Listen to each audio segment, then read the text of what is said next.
Hey y'all, it's me, Bree, and welcome back to my channel, BriFre. For those of you that are new, and all for my returning visitors as well, my name is Bree. I'm CEO and founder of Commute Industry, a woman of God, a medical laboratory scientist, and today I'm going to bring y'all along one of my busiest days. Now, I commute 5 hours a day, Monday to Friday, for work and school, but good news, y'all. I signed my lease yesterday, so I'm finally moving, and the drive is over right before summer. So I'm gonna take y'all along one of my busiest days and what my day-to-day looks like on one of my busiest days outside of class. So it's Friday, so I don't have class today, but I do work both of my jobs, both here and where I live. So I'm gonna take y'all along that. I work in HLA, and I also work in core lab in chemistry. So HLA, you're working with transplant services and making sure that the organ is compatible. We also do DNA molecular testing. So I'm gonna take you guys along that. I'm most likely gonna record on my phone because I'm not taking this video camera and stuff. Now I disinfect everything. I have to find ways to sit it up somewhere, and we should be having inspections coming up. So any day now, they don't tell us the day that they come. So I'm not gonna risk it, girl. So, and then tonight, overnight, I work in core lab, and I can record that, stuff like that. So you guys are gonna see what a day-to-day looks like for a medical laboratory scientist, and how I balance working 2 jobs with a 5-hour commute and very little sleep. So they're gonna see how I manage that. But right now, I just got here. It is now 7:59 a.m. I go to work at 8:30. This time, I normally take time to eat or something. I had a protein shake on the way in. I'm also saving money because obviously I'm moving and stuff. So I just bought this. It was $1 or something for this banana. And I had a protein shake, like I said. And yeah, y'all gonna see. I just remembered I forgot to bring my lunch. So yeah, I didn't bring lunch, y'all. I meal prepped. I forgot to bring my lunch. So unfortunately, I'm gonna buy something for lunch because I don't get home until like 8, 9. Friday is the most traffic, but this week they're out of school. Kids are out of school and stuff like that, and some of the colleges are out of this week. Not mine, but some of the colleges have break this week. So the traffic was really light coming in. Normally it's really heavy. Leaving on Fridays, it's like the most traffic, like going back home. So hopefully I don't have too much traffic going in. But yeah, and y'all, I was gonna film. Y'all, it's crazy because I was gonna film me going apartment tours and stuff, but I booked the apartment tour first. The first apartment tour that I went on, was the one that I wanted the most, and it was the one I was praying for because I was just right under the income that they wanted you to have, and I was just right under it, and I was like, I'm still gonna go for it. I'm gonna pray for it and gotta make it happen. It was new construction, because let me tell you something, like I would love to live in the city because it's beautiful. Look at my scenery. Like I just love, like, you know, I just love the city views and stuff like that. But to live in like the city and stuff like that, it's just a whole lot of, and I ain't got time for that. So it'd be mad expensive to live in a closet, and it just never gave. I'm from Mississippi, and I like having space and stuff like that. So girl, it's giving the outskirts for me. But it's a new construction building, and so nobody else has been in it before. You know, it has all the amenities, everything in it, and it's kind of ducked off. So I like that, you know. So I'm excited to move. I'll probably insert a little clip of the tour after this so y'all can see how it was. Like, it really sold me. Like, you get storage, everything there. So, and then let me tell you something. The closer you move to the city, you gotta pay for parking. Like, I gotta pay to park on top of rent. Like, girl, what? Y'all have a parking lot, let me park. If I'm paying y'all rent and to be here and all this other stuff, like, girl, what? So yeah, y'all gonna see the process for all the other girlies that are also moving for the first time and stuff like that, because this is my first time. I'm moving out my mom's, and this is my first time being on my own. Girl, she stepped into adulthood at 22, you know, so I'm looking forward to that. I'm also graduating this year as well. I was supposed to graduate this summer but because y'all president got a lot going on, he's messing with the FAFSA and stuff like that, and cutting funding for a lot of schools. A lot of my classes got cut for this summer that I need to take, and they haven't had replacements yet. So it looks like I'm gonna graduate in December, but as long as I graduate, at least I'm still graduating the year I'm supposed to graduate, class of 2025. It's just gonna be in the fall instead of in the spring, which is okay. I'm still blessed. So, oh, that reminds me, y'all, I gotta hear my financial aid, girl. And here's a little tip and trick as well for all the girls that are in college too that need summer funding. Girl, if you have get Pell Grants and stuff like that, I want you to go into your FAFSA website, log in FAFSA.org, whatever it's called, the federal aid, whatever funding, whatever crap website where you apply for your FAFSA, and you're gonna look up your LEU. You should go to like my loans or my grants, and go to my grants, whatever. Click on that little graph they have, and then scroll over and slide up. Girl, at the bottom it's gonna say your LEU. Now you can use my school allows us to use up to 50% of your LEU. Now I graduate in December, so I'm only gonna use 50% of it. You know what I mean? Cause what? So you can go there and tell your school, I have this much of my Pell Grant left. I want to use some of my Pell Grant for the summer courses, because they try to play act like you can't use Pell Grant in the summer. You can use Pell Grant in the summer, girl. And it'll probably cover most of all you need. You know what I'm saying? Now I wouldn't recommend doing this if you're like a freshman or whatever, or like early in your career. But if you're like a junior, senior, girl, take some summer classes so you can get out of there and look into your LEU. This is basically saying how much of your Pell Grant you got, how much has been dispersed, and how much you got left. And you can dictate how much you want them to use. Hello, and just check in with your school to see how much they allow you to use in the summer. So that's what I'm doing, girl. You know, and hopefully my bill is like low. So we'll see. But yeah, y'all gonna see what a day in HLA looks like. And the HLA laboratory looks like. I just got signed off a Labscreen, and I'll go into detail. I'll probably do a voiceover because I gotta really concentrate while I'm doing wet work. So I'm gonna do a voiceover and show y'all exactly what I do in each stage of Labscreen, and also do data analysis as well, so you guys will see that. And hopefully it's a chill day. The thing I like about doing web work and Labscreen is that's all you're doing the whole day. If I'm on processing, like it's like downtime moments and it can drag on or whatever. But when you're doing Labscreen and web work and stuff like that, you can really get through that pretty quickly. It makes the whole day go by fast. It takes 5 hours just to do wet work alone. So you guys are gonna see that, and hopefully you guys enjoy it. And also, if you want more information, another video about how I got into medical laboratory science, because I only have an associate's, y'all. It only takes 2 years to do this and start getting PISAID. So yeah, I'll probably do a pay transparency video as well, probably on TikTok, because that's quick and easy. But yeah, y'all, let's go. I'll see y'all in the lab. All right, y'all. So now we are in the lab. Right now, I am treating my samples. By treating, I mean that I'm adding a mixture of PBS and EDTA. These are reagents that you can use to help clear up the background for the patients. There are two other reagents that we use called Prezorb and ADS. These are for my high background patients. These are people that have multiple transplants before, or if they were pregnant, or if you because you have your babies and your partner's antibodies circulating your serum. Right now I am adjusting the pipette, the automatic pipette, to add in the patient serums plus the EDTA. Now, right now I'm using ETA, but you can also use Prezorb or ADS, like I was saying, for high background patients. If you had an infection, if you had previous pregnancy or transplants, you have a very high background with other antibodies that you circulated and we want to get rid of, so it doesn't interfere with our testing. But this is the most time consuming part. Well, it's pretty easy. This section of Labscreen we call treatment. And this part is pretty like time consuming because you don't want to mess anything up. It's easy to contaminate your other samples with another patient sample, and that's like the worst thing you can do.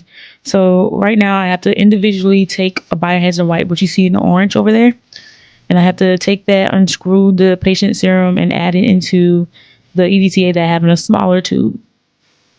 And you clearly can't see because I have to blur it out to protect patient information. But yeah, that's what I'm doing right now. This is the most time consuming part. I'm on the second little part of my batch right now. And it doesn't take too long. I'm just trying to be extra careful and make sure I don't waste like one drop.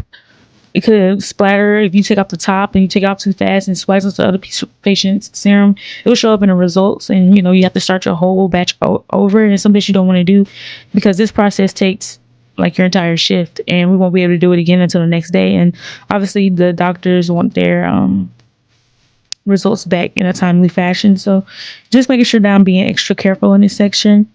It's not that bad. Next, after I'm done treating my samples, my patient samples, I go ahead and I vortex them a little bit to mix them in together, both the patient serum and the EDTA. And then I'm going to spin it down for 10 more minutes.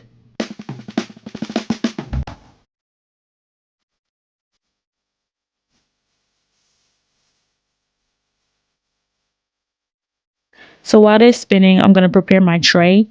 My tray is what we're going to use to actually put on the analyzer. And this is what we're going to be using for the remainder of the Labscreen wet work. This whole thing is called wet work. So I'm just prepping up my tray right now. I'm being extra careful.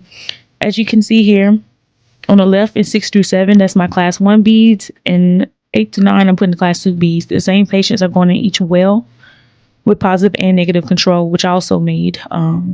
Just the positive control. Negative control we already have. So right now I'm making what we call wash buffer.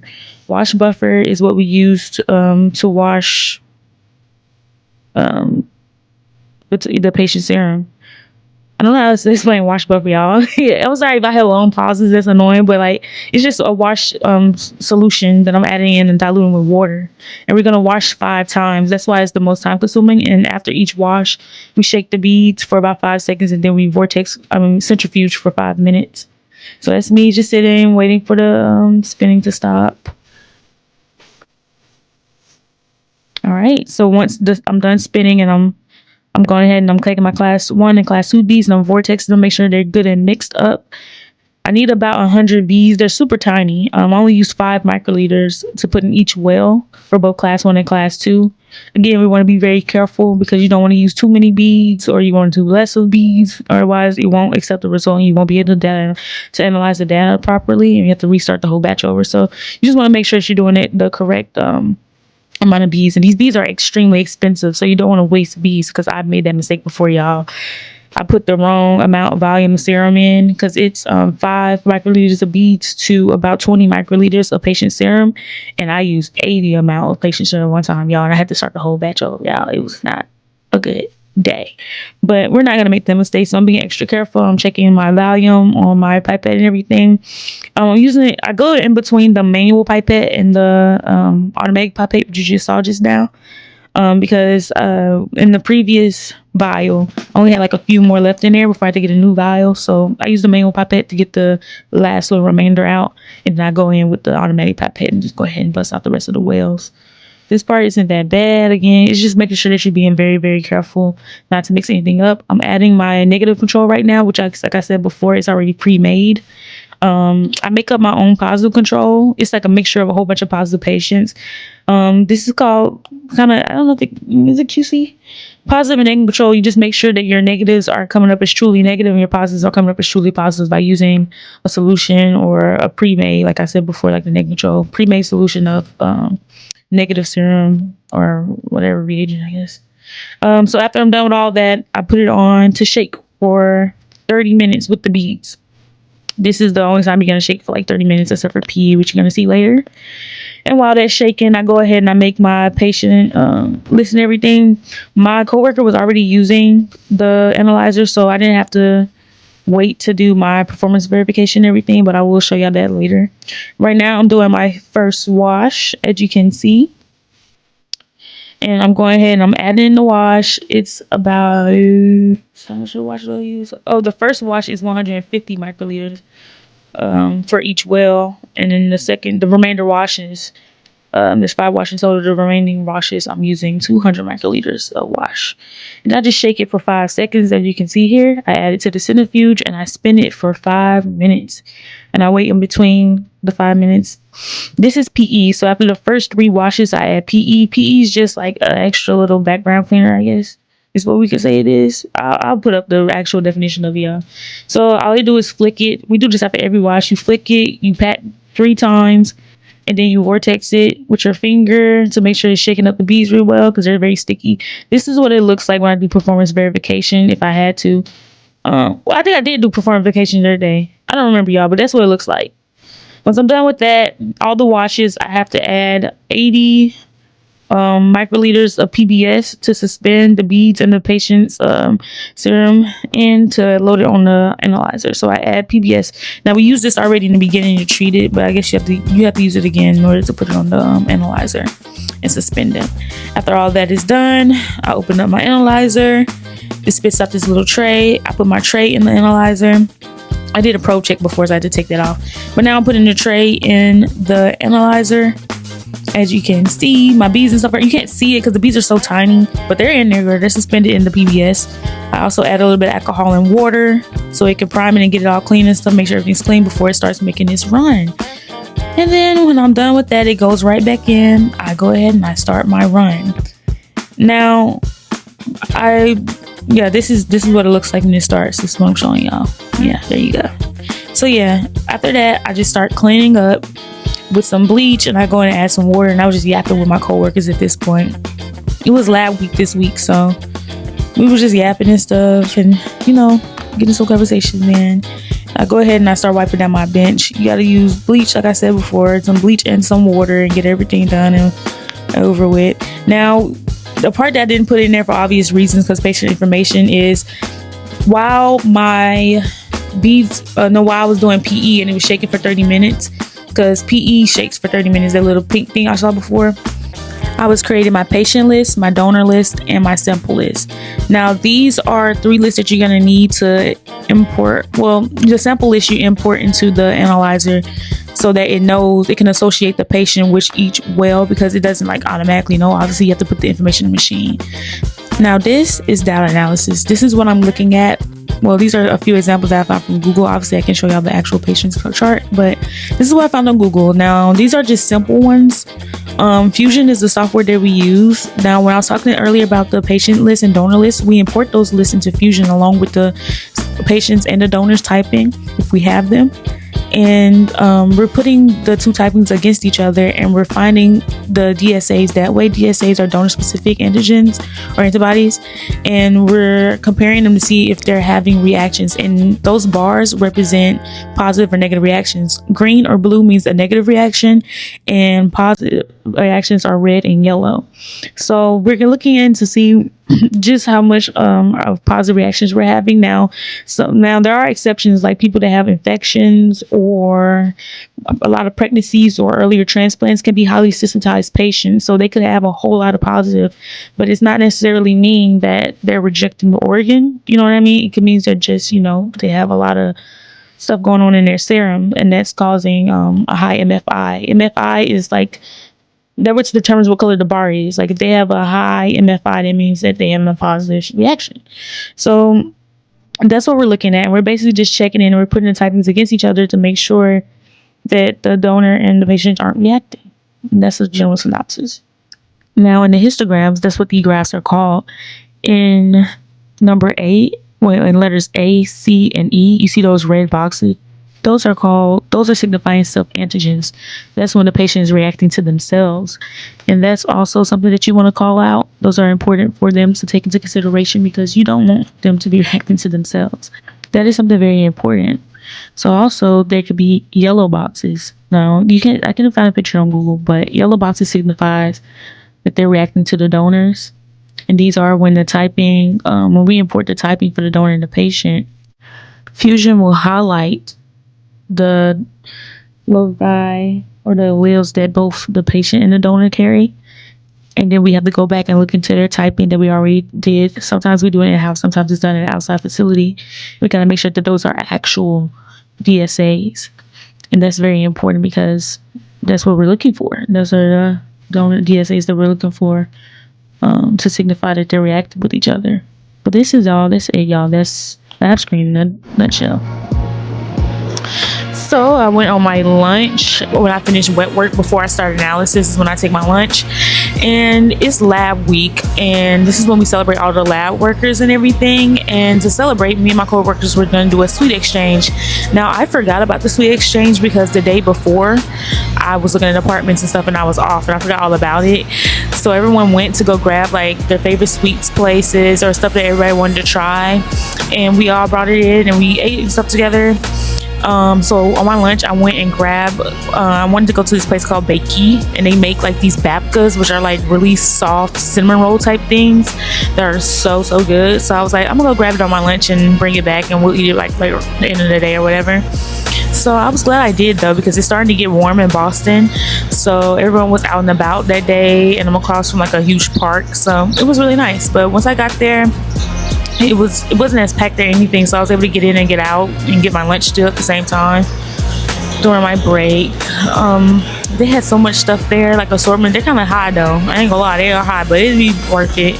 I ended up getting like just the plain cinnamon vodka, and I got the banana chocolate vodka as well. And I just got that and was on out, y'all. And then I just started walking back towards Panera to go grab that. It was so nice that day, y'all. Like, whatever, it was like a random person stuff in the street. But yeah, that's me. Walk across the street to go get some good old Panera. We love her. It's the most convenient thing that I can get. It's Panera hot too, I ain't gonna lie. But it was the most convenient thing I could get, and I got in and out. And they're really quick at getting your order, so I just went ahead and got that. There I go. Yeah, that's me. Hey y'all, so I just got back from Babka and Panera. Let me show y'all what I got.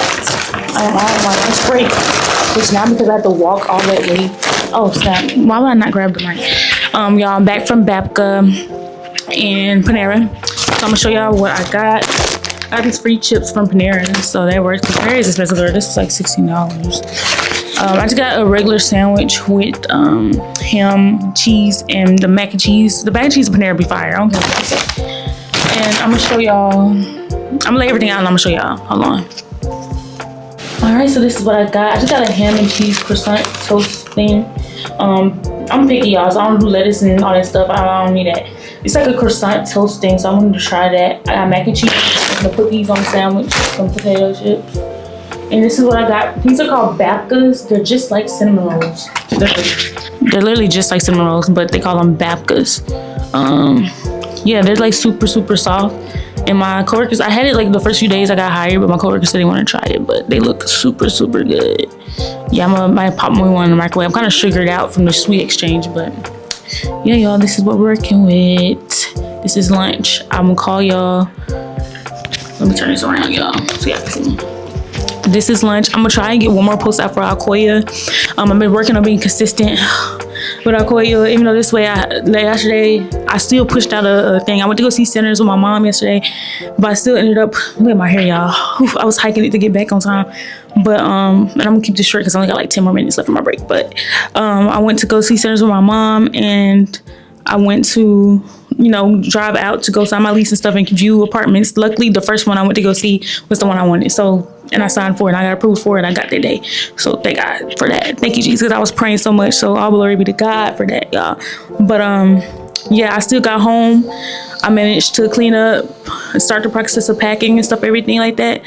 And I went ahead and made my post for Alcoya. I fixed it in like 30 minutes. So, but I still got it out. I'll post it here.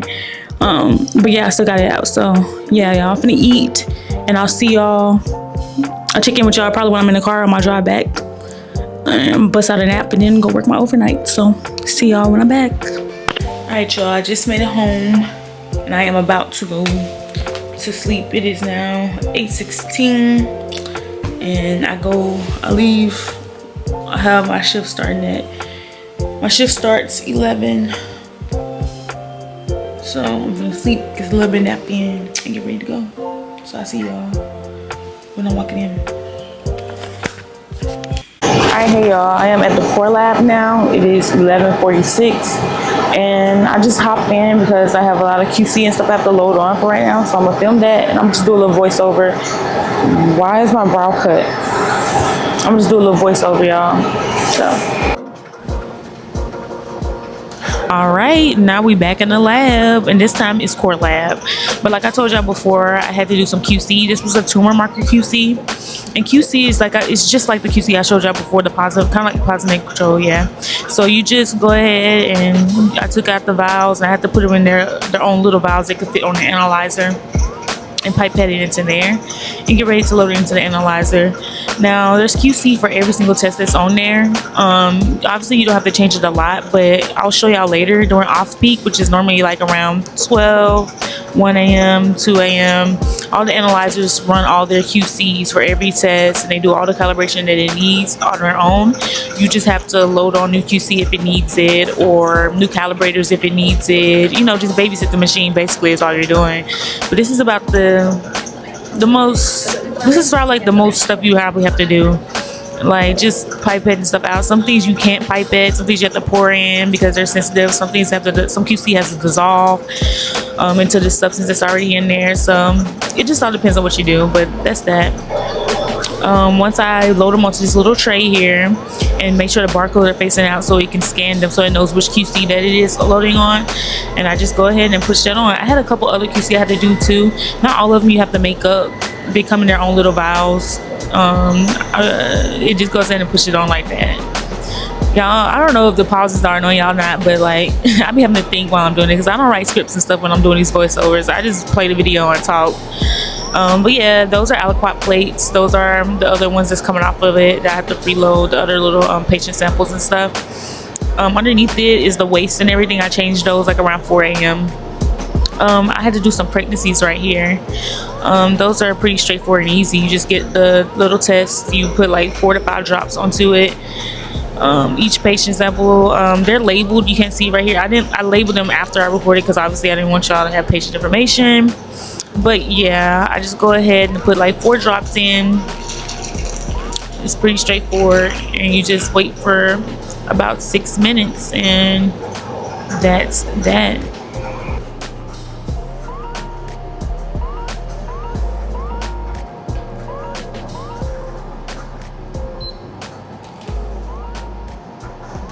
And this is me just sitting here calling in some criticals. This one's pretty straightforward as well. Once they're done running on the analyzer, they cross over into the LIS or Epic. And I just go ahead, if they're critical, I call them. I have to verify them, make sure that the results make sense, that, you know, it's not all over the place, or it'll alert me if it had a problem aliquoting the sample. It'll alert me if there was a problem with anything that had anything to do with the patient sample. So that's all I'm doing at this point. Next is your analysis. So this is what you're seeing here. This is a patient that had a lot going on. We're gonna look at some red blood cells right now. They're clicking. All right, boom. So there you go. That's the red blood cells. Wada wada wada. I try to be like a presenter because I was like, I know I'm gonna do a voiceover. But here, these are called Highland cast. These sometimes can be shown like something's going on in the kidneys. If you have some Highland cast, they're pretty easy to spot out. They're like circular. There's a whole lot of different casts, but these are Highland casts are the most common. I haven't yet to see in person outside of school. I haven't yet to see any other casts besides Highland casts. These are some caudate transitional epithelial cells. Girl, I'm gonna put the words up. But yeah, those are some caudate shaped ones. It's claiming that that's bacteria, that's artifact. It makes that mistake sometimes. You just group it into this right folder. It's like a matching game. Put the right thing in the right folder. These are some squamous epithelial cells. You can see some renal ones there. I had to move those to the right folder. Those little circular ones, we're gonna look under the microscope in a second. I'll show you what those look like under the microscope. That means she has something going on in her kidneys. This patient, she or he has something going on in their kidneys. So I'm gonna show y'all what they look like under the scope. So it's hard, y'all, to get focus the camera in on the lens, but I'm gonna try and be steady. But I was trying so hard, y'all. I was struggling, but yeah, I'm doing a little up and down in the field. That's what it looks like. Oh girl, I'm so shaky. Oh my god. I'm just going up and down, y'all, trying to show y'all what it looks like. Yeah, I gave up at that point. So yeah, this is me loading up the centrifuge and spinning my specimen. It goes really fast. I forgot the exact RPM, but it spins them really fast so they can separate the red blood cells from the serum. And yeah, that's what the centrifuge is for. So this is off peak. Off peak is when it runs all the QC on the analyzer for every single test, and to ensure that it's clocking it the right way. If not, it'll let you know whether or not the QC passed. I have to offline the Vista right now. That's what I'm doing. I call this like the motherboard. I know that's the wrong term, but I'm just offlining it so it doesn't bring samples to that vista because it's off peaking. So it's just gonna hold them on the machine, and you don't want that because I don't want to have to fish it out of the machine. That's too much work. So yeah, that's what that's doing. Next, I'm taking some specimen out the centrifuge, and then I'm loading them onto the track. As we put them in their little spot, then the little hand is gonna come over. That's Miss Girl, that's Miss Thing. She gets the job done. Yes, ma'am.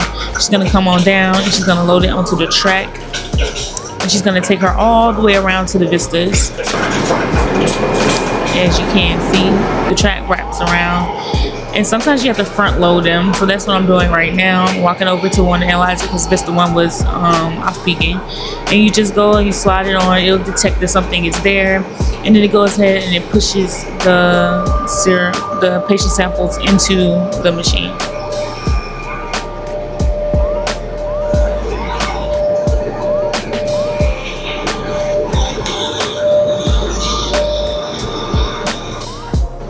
All right, next we have some COVID, flus, and respiratory panels and strep, and yeah. So this is the Gen X spray. It runs strep, bacteria vaginosis, and COVID, flu, and respiratory panels. That's how it resulted. It doesn't show the patient information. It just shows the result on the screen.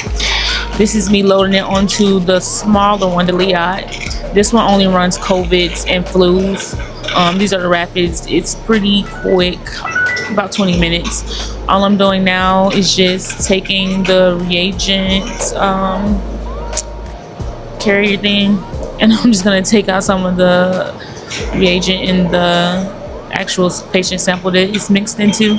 The swab is mixed into some reagent, and then I just load it in, close everything up, and pop it into the Liat.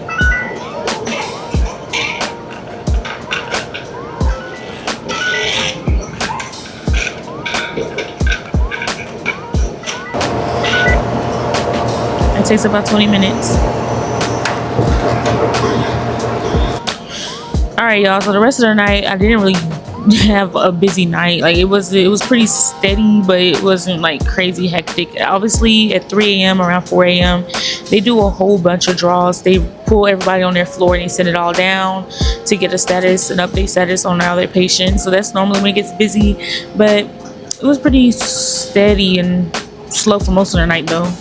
I didn't have anything interesting this night. I really wanted something interesting to show y'all, but I basically just bounced around between chemistry, urinalysis. I ran a few blood gases, and that was that. I ran some COVIDs. It wasn't even a lot of COVIDs, and that was the end of the night. I just do that all the way up to 7 a.m. All right, guys, so I just made it home. It is now, what is it, 7:35. It's 7:35 a.m. And that concludes one of the longest days that I have, which is my Fridays. I got up at 5 a.m. I'll put the math up here, but I got up at 5 a.m. and now I'm back home at 7 a.m. So, and with a 2-3 hour nap because I got home at 8:30 and I got back up and out the house literally right when I was supposed to go. So I got up at like 10:30ish. So yeah, y'all, that concludes my day. I'm honestly not as tired as I normally am. Normally, I think my body these past couple of weeks, I gotten used to the schedule. Finally, I've been doing this since October 2024. It's now April 2025, about to be May. All right, guys, but that concludes it. That's what a day in the life of a laboratory scientist that's running a company, that's a college student and working 2 jobs. That's what a day look like. One of my longest days look like. So if y'all want more information about HLA, you want more information about laboratory in general, or how I got to this point, the academic part, like the associate's degree right now, I'm completing up my bachelor's. It's gonna look like I'm completing in the fall because that man couldn't fund him, but I'm completing my bachelor's this year in psychology, and I have an associate's in medical laboratory science. So, but once you get a bachelor's, because I have a bachelor's of science in psychology, you can test to take the MLS exam, which MLS is like the bachelor's version of my degree. You do the same stuff that you have a bachelor's. And you can do like supervisor roles if you want. or management roles, I should say, if you want. I'll do a separate video if you guys would like that about education. But y'all drop down in comments more information you would like to know. These next upcoming vlogs is going to be more focused about moving apartments, getting a new apartment, get my first apartment, move out, and all those things. So y'all stay tuned for that. But drop a like, comment, and subscribe so I can make more content, give you guys more content, and push out more content for you guys. So, but like, comment, and subscribe, and let me know what else you guys would like to see, or if you would like more information about laboratory science or psychology, or how to balance all of this, you know. But that's it, y'all. Continue to pursue all attainable visions, because every vision is attainable. I will see you guys in the next video. Peace out. Bye. Oh, and we finally hit almost 30 subscribers right now. Let me look, y'all. We're making milestones. Like, we're really doing it. Before we know it, we're gonna be like 100. That's still a lot of people. I don't care. Yo, where we at? We're at 25 subscribers. We're five more away from 30, y'all. Like, I'm getting there. Like, what? But yeah, y'all, follow me on other platforms as well, because I'm gonna start pushing more content on Instagram and TikTok and stuff like that. But yeah, I'll see y'all in the next video. Bye.